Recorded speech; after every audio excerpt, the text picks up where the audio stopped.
Dober večer, cenjene gledalke, spoštovani gledalci. Moje ime je Aljuš Pertinač, do parlamentarnih volitev je samo še 89 dni, vi pa gledate najbolj politično korektno oddajo slovenskih televizij. Čakamo na 100%. Mediji nas še zmeraj bombardirajo številkami in odstotki pozitivnih hitrih testov na koronavirus. Zdaj smo že na 75 odstotkih, očitno čakamo na 100. Zakaj je to popolnoma brezpredmetno in neproduktivno, sta včerajšnjem Faktorju lepo razložila vrhunski matematik in zdravnik primarij, bivši minister za zdravje. Medtem denimo dr. Beović poudarja, da se število covidnih bolnikov v bolnišnicah dviga komaj opazno, tam namreč konča manj kot odstotek pozitivnih na testu. Na intenzivnih enotah bolnišnic pa celo upada. Kaj torej čakamo? Da bomo imeli 100 odstotkov pozitivnih hitrih testov in 2 milijona ljudi v izolaciji? Sedaj pa se lotimo 74. oddaje jubilejne 5. sezone Faktorja na TV3. Resnica boli, komentarji še bolj. Danes bomo za vas komentirali eksodus Hrvatov, kaj se iz tega lahko nauči Slovenija. Tole je znamenita slika Otona Ivekovića, ki prikazuje prihod Hrvatov na Jadran v 7. stoletju. Tole, kar boste sedaj videli, pa je žal vse bolj prevladujoča današnja podoba Hrvaške. Kam odhajajo Hrvati, bomo vprašali našega stalnega komentatorja Tina Mamića. Tino, Hrvaška je sredi epidemije izvedla popis prebivalstva, ki je lahko bil tudi elektronski, kdor se je tako odločil, se je lahko sam popisal. Mislim, da je bil kar velik odziv na ta elektronski popis. V vsakem primeru popis med epidemijo ni mačji kašelj verjetno izvesti, ne? Ja, gotovo.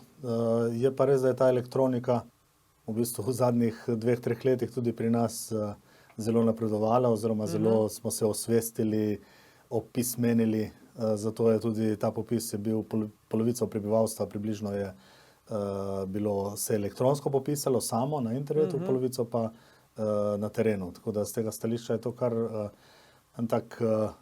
lahko tudi zgled, ne, posebej za Slovenijo, ki nima popisov. V Sloveniji že dolgo časa nimamo popisov, zadnjih 20 let, kar je škoda, ne, predvsem zaradi narodnostne sestave in verske sestave, zaradi teh demografskih podatkov, ki jih potrebujemo tudi zaradi statistike, zaradi sociologije, če hočete, zaradi znanosti.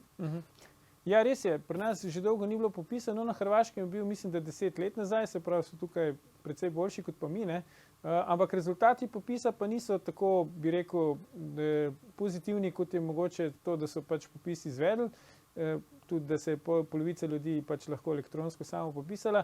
Namreč rezultati so slabi, ne? Najnižje število prebivalstva Hrvaške po letu 1948 in mislim, da malo manj kot 400 tisoč od prejšnjega popisa. Kaj ti praviš na to? Ja, številke so gotovo šokantne, niso samo presenetljive, ampak šokantne, zato ker gre za ogromno ljudi, ne? Torej ta, ne vem, kako naj rečem, bela smrt, ne? Nismo vedeli, da tako kosi. Recimo po projekcijah izpred 5 let je bilo, recimo projekcije do leta 2051, so napovedovali, da bo letos, mislim, da 4 milijone 200, in potem po prvem popisu, oziroma po prvih rezultatih popisa, takoj, ko se je popis končal decembra, so tudi dali začasne podatke, da je verjetno število prebivalstva okrog 4 milijone 200 ali nekaj takega.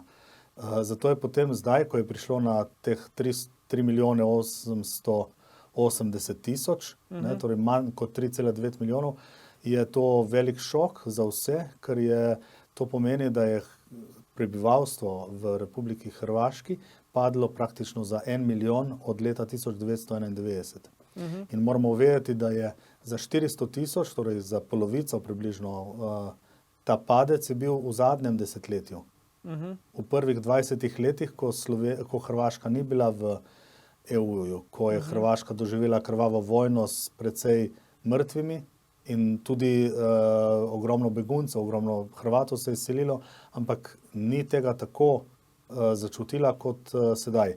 Gotovo, da je deloma to pripisati tudi zadnjim dogodkom, torej vstopu v EU, ker se je to sprostilo za trg dela, kar pomeni, da ti ljudje so lahko tudi nekateri šli samo začasno, ampak vseeno je to številka, ki daje misliti.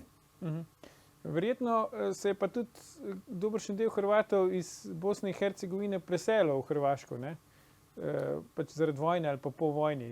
To, kaj je upošteval pri tej številki ali ne? Ja, med vojno, recimo leta 1991, je bilo v Bosni in Hercegovini bistveno več Hrvatov kot danes. Posebej govorim za Bosno, za Zahodno Hercegovino niti ne toliko, ampak iz Bosne so praktično odšli skoraj vsi Hrvati. In to je bil res eksodus oziroma res popolna izselitev. In vsi ti so šli na Hrvaško. Mislim, ne vsi, ampak recimo mnogi so šli na ozemlje Republike Hrvaške, kar pomeni, da je dejansko ta številka, ta milijon še malce višji, kot je bil. Ker je treba gledati, pač BiH je tudi hrvaška domovina oziroma domovina Hrvatov. Hrvati tam niso v tujini, kar pomeni, da je še toliko več Hrvatov odšlo.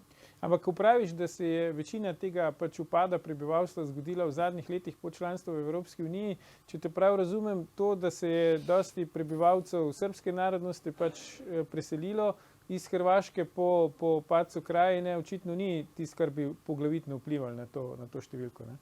Ne, gotovo da ne, ker tisti Srbi, ki so šli, večinoma so šli po vojni, ne, oziroma ob osvoboditvi Knina. 95, ja. In oni so šli večinoma v Bosno in Hercegovino, v veliki meri.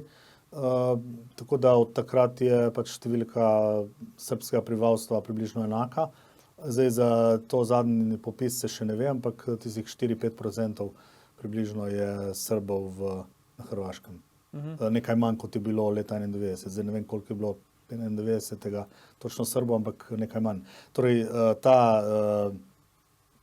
če rečem, padec prebivalstva ne moramo primerjati oziroma pripisovati temu dejstvu, da so Srbi deloma odšli. Kako se je recimo javnost na Hrvaškem odzvala na te rezultate popisa, kako se je odzvala politika? Ja, javnost gotovo je doživela en šok, ker to je vendarle ko bereš in spremljaš te medije in poslušaš ljudi, je to dejansko šokantno. Ker ko ti eden pove eno tako presenetljivo novico, se pač najprej niti ne veš, kako bi reagiral.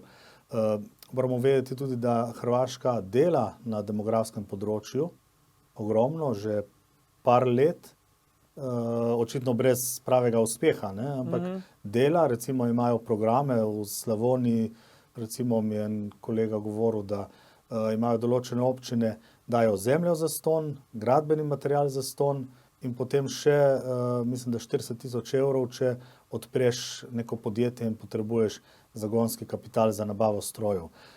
Tako da Hrvaška je precej delala v tej smeri, ampak očitno ni pomagalo. Zdaj, ljudje za to krivijo gotovo oblast, kar je deloma gotovo, deloma pa tudi ne. Deloma je treba razumeti, da gre za neke trende in za neke stvari, na katere še tako dobra vlada ne more kaj dosti vplivati. Hrvati so se tudi izseljevali vedno in če živiš ti daleč, ti nobena vlada ne more kaj dosti pomagati. Ampak gotovo, da je to v nekem smislu nezaupnica vladajoči stranki HDZ, ki je bila v zadnjih 30 letih pač največ let na oblasti in ki ima v programu prav to reševanje demografskega problema. Če bi levičarji vladali vse to obdobje, jim ne bi mogli tako zameriti, ker bi rekli, pač njim ne gre toliko za recimo naravni prirast oziroma za prebivalstvo kot tako, ampak za desno sredino in krščanske demokrate, za kar se imajo, je to dejansko velika nezaupnica, lahko rečemo tudi kar velik neuspeh. Ko pa recimo, si rekel, vladajoča HDZ, se pravi premier Plenković, kako so oni recimo na to organizirali? Mislim, da je celo tudi komisarka z Hrvaške, ne, na nek način pristojna za to področje demografije, ne? Ja, ravno zato, ker imajo ker obstaja ministrstvo oziroma urad za demografijo, ki ga recimo v Sloveniji nimamo, pa tudi v mnogih drugih državah, so potem tudi komisarko dobili z tega področja. Ne. Ampak žal se očitno ni spremenilo nič. Zdaj, kar sem jaz demografe poslušal, Hrvaške, že pred leti, so opozarjali, da ti ukrepi, ki se jih lotevajo, da so parcialni, da so premajhni oziroma da je treba demografijo reševati v celoti, torej v paketu zakonodaje, da mora biti, ne vem, tudi ustava prilagojena temu problemu, da se to rešuje. In druga stvar, da reševanje tega problema je zelo dolgotrajno. Ne, to traja leta in desetletja, da se malenkost obrne.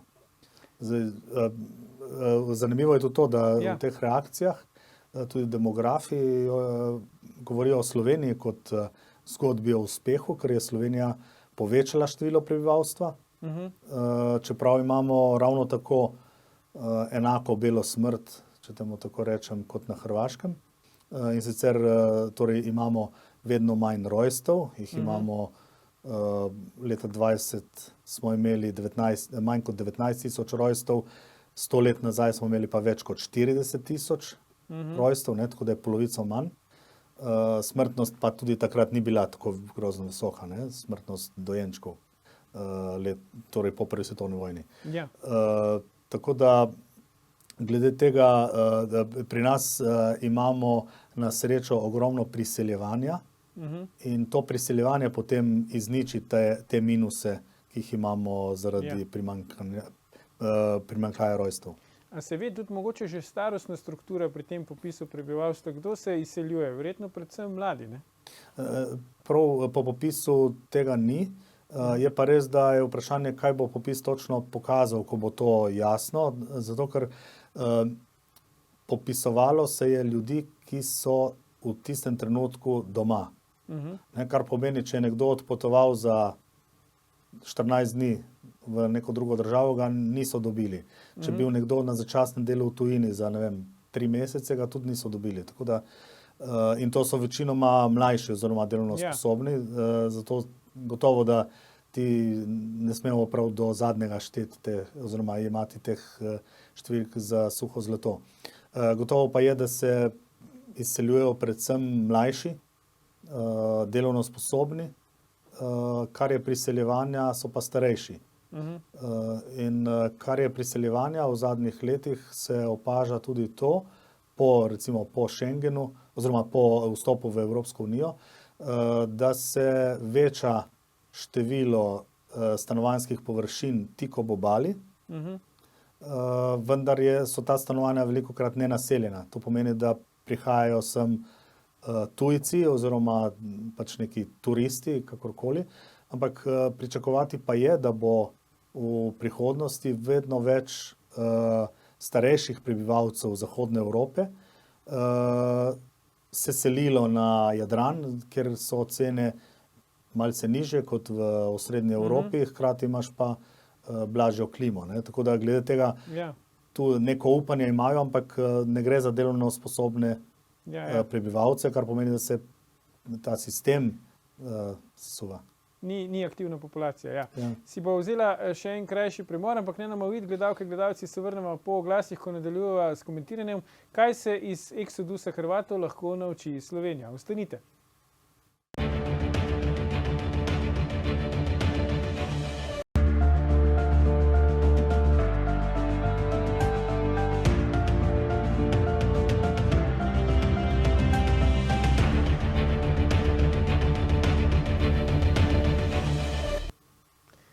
Dobrodošli nazaj. S Tinom Mamićem, žal brez najinega komentatorskega kolega Darka Mršiča, ki mu želiva vse dobro, se pogovarjava o eksodusu Hrvatov in kaj se lahko iz tega nauči Slovenija. Tino, ti si že omenil, v prejšnjem delu oddaje Hrvaška je, recimo, se primerja tudi z drugimi državami, tudi Slovenijo so dali za zgled, kjer pač se je število prebivalstva rahlo povečalo, vemo, na račun priseljevanja.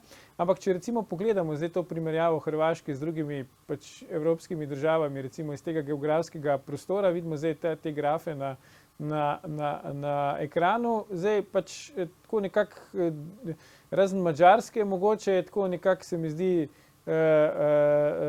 dvostransko. Ne? Imamo ene, kjer se pač rahlo povečuje število prebivalstva, pa druge, kjer se strmo znižuje. Ne? Recimo najslabša je Latvija, pa Litva, potem tudi Bolgarija, potem pa pride že Hrvaška.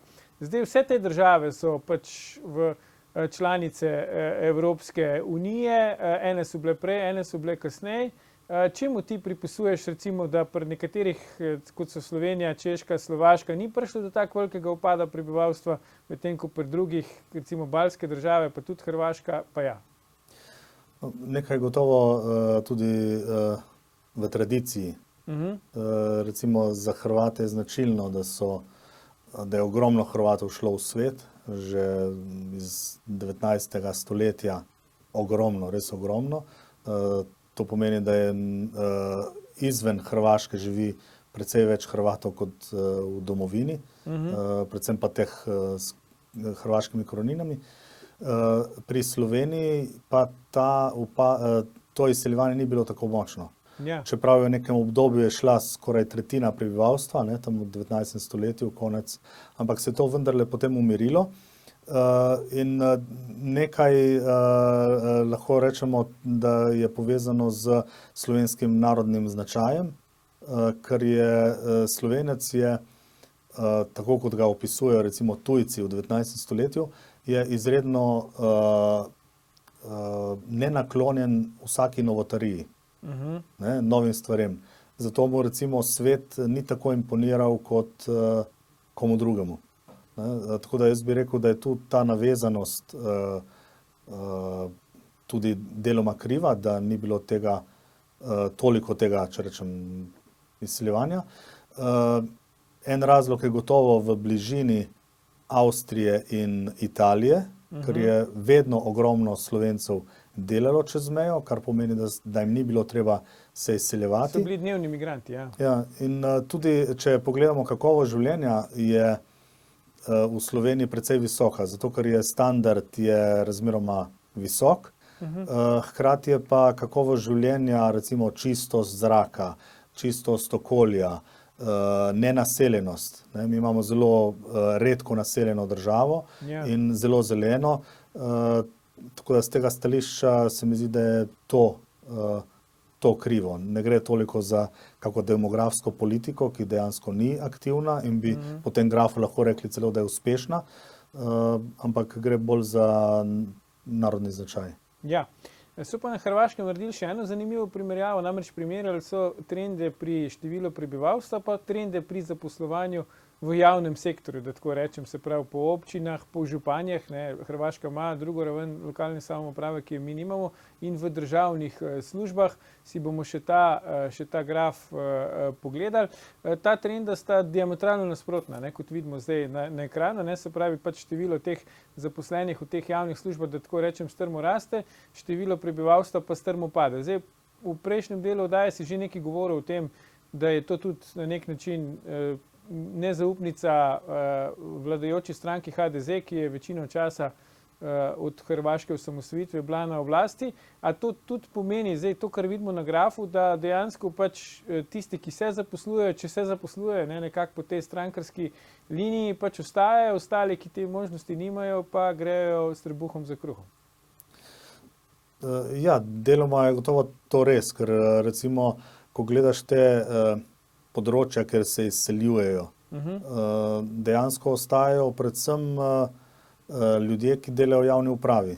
Recimo tam v rodnem kraju od mojega očeta, recimo tam je mesto Imotski, dejansko tega malega podjetništva zelo malo, razmeroma malo. Posebej, če primerjamo recimo to z Zahodno Hercegovino, je to kot dan in noč, ne, glede podjetništva, če rečem. Kar pomeni, da je ta državna uprava zelo močna. Po drugi strani imamo recimo primer iz Slavonije, konkretno, kjer nimajo delavcev, obrtnikov. Ne? Ti lahko čakaš enega pleskarja, lahko po več mesecev, da ti kdo pride. Nobeden ti ne pride, ne? Se ne splača. Ne? To pomeni, da so tudi pogoji dela za podjetnike niso dobri in rast birokracije, ki jo kaže ta graf, to je pa mentaliteta. Ne. V tem smo si Hrvati in Slovenci zelo, zelo podobni.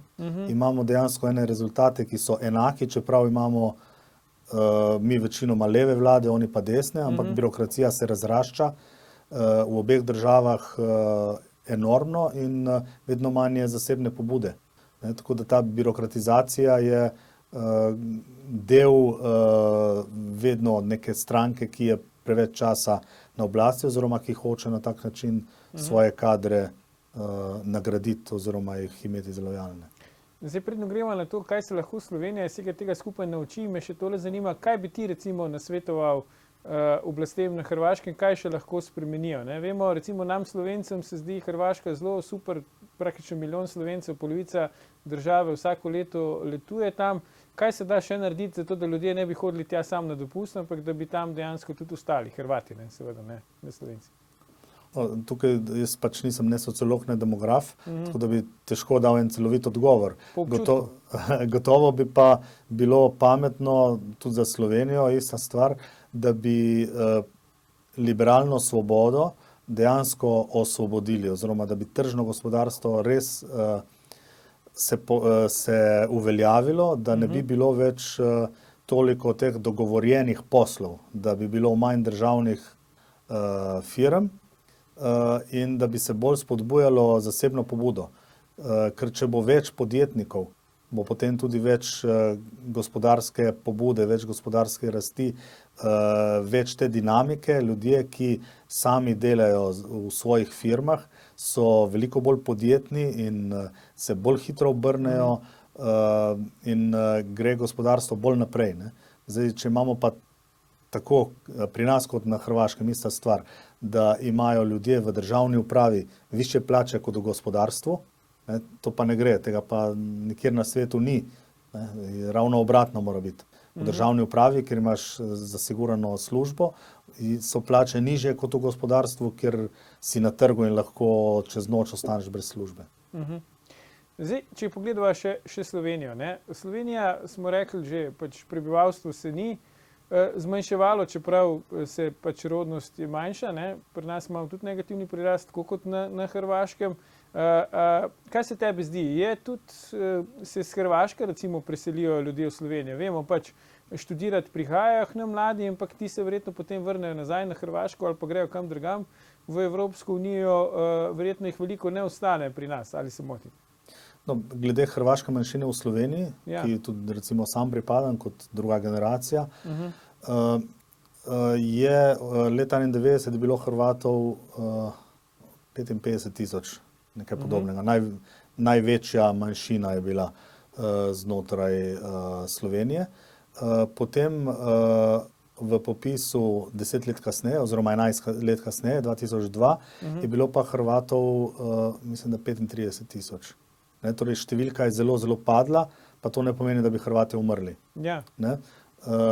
To pomeni, da so se Hrvati asimilirali in da ne povedo... Se niso izrekli več, misliš? Ja, se niso več izrekli za Hrvate, kar je slabo. Ne? Slabo za Slovence in za Hrvate, ker renegati, ti ljudje, ki zatajijo svoje poreklo, so ponavadi niso najboljši državljani.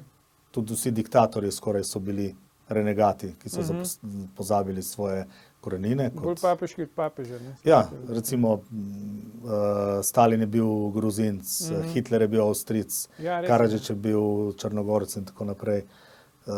Napoleon je bil Korzičan, ne, Italijan. Skratka, to v Sloveniji je gotovo Hrvatov več, kot so zapisani. Žal pa pri nas zdaj zadnjih podatkov nimamo. Nimamo popisa, da bi vedeli točno. Ja. Tako da zdaj, če se vrnem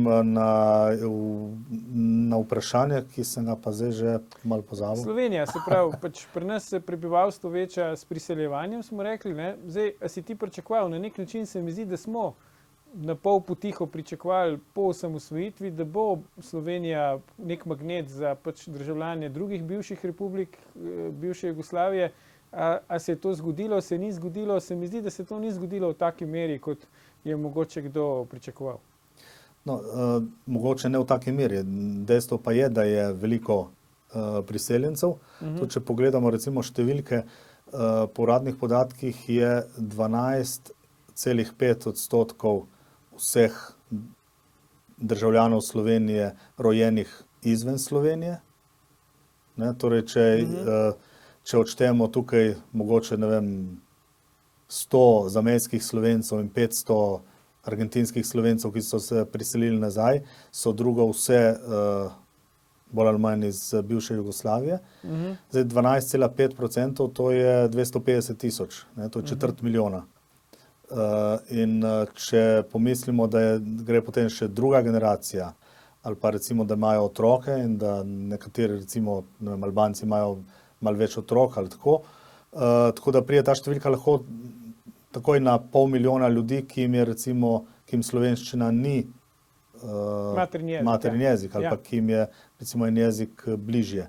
Tako da to je po mojem zelo visoka številka in ni v redu, ne? Ta politika asimilacije na eni strani, po drugi strani pa brez prave integracije gotovo, da ni prava. In ponavljamo napako zahodnoevropskih držav, da smo naredili gete, kjer vladajo svoja pravila, svoja kultura, ne, in potem se Slovenci in priseljenci ne pogovarjamo, se ne poznamo, vsak živi mimo drugega in to gotovo ni dobro, ne, ker teh ljudi se ne bo dalo dati nazaj. Tudi recimo, če bi razmišljal kot šovinist, ne, bi rekel, gremo vsi nazaj, ne bojo šli, ne, torej z njimi moramo živeti.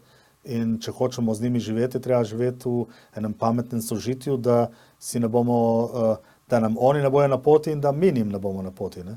In to getoizacija gotovo ni pravo.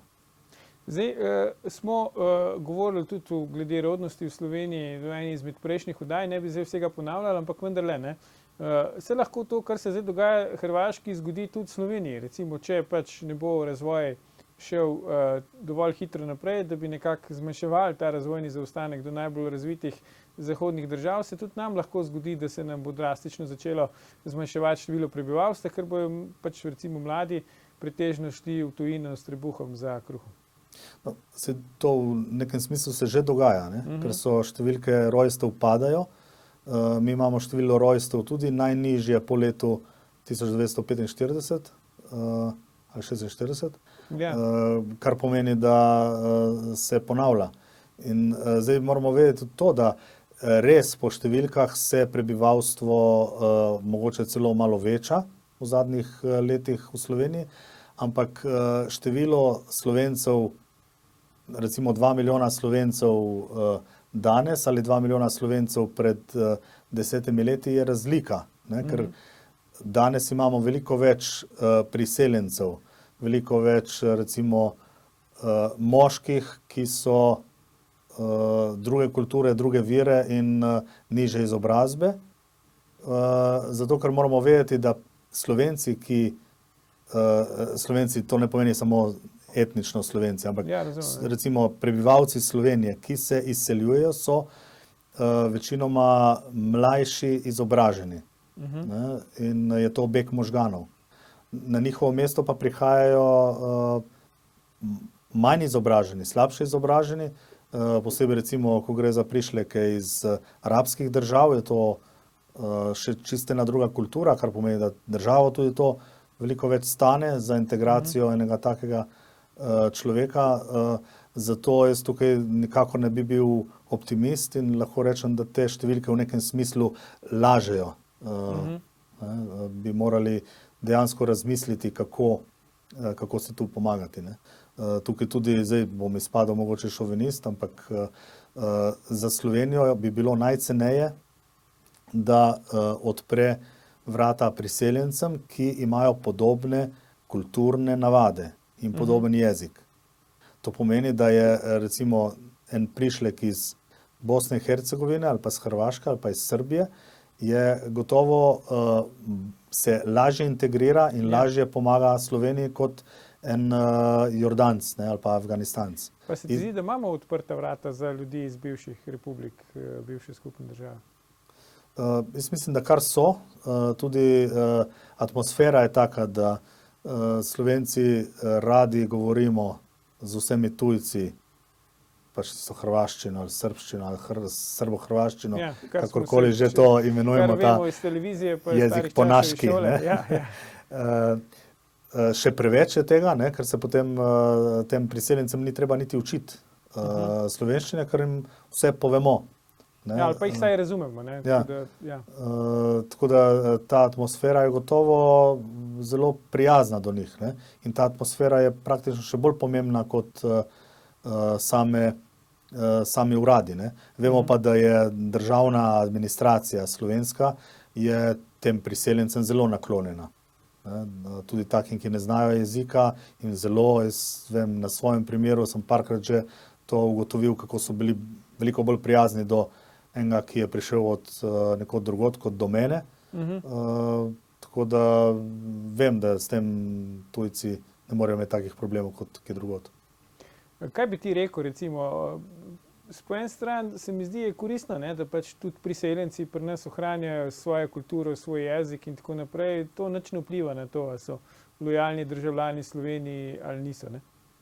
Ja, Zorko Simčič, ta znameniti slovenski pisatelj, ki ima 100 let, govori prav to, da bi tudi politična desnica bi dejansko morala podpirati, da manjšine, priseljenci, ohranjajo svojo kulturo. Zato, ker kdor pri 5 pozabi materinščino, bo pri 30 izdal domovino. Torej, Slovenija pa potrebuje, mislim, vsaka država potrebuje lojalne državljane in zato je dobro imeti ljudi, ki se zavedajo svoje kulture, ki so ponosni v končni fazi na svojo kulturo, hkrati pa sprejemajo novo kulturo oziroma to domačo kulturo in se integrirajo. Asimilacija kot taka ni dobra, integracija je pa nujno potrebna.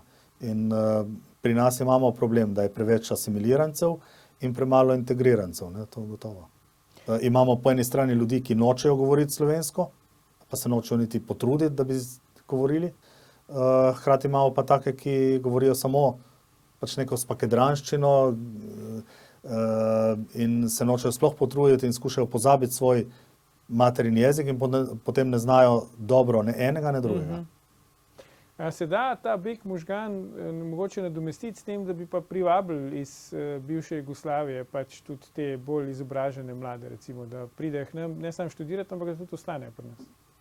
No, gotovo, da imamo programe, ki to omogočajo, določene države tudi to delajo.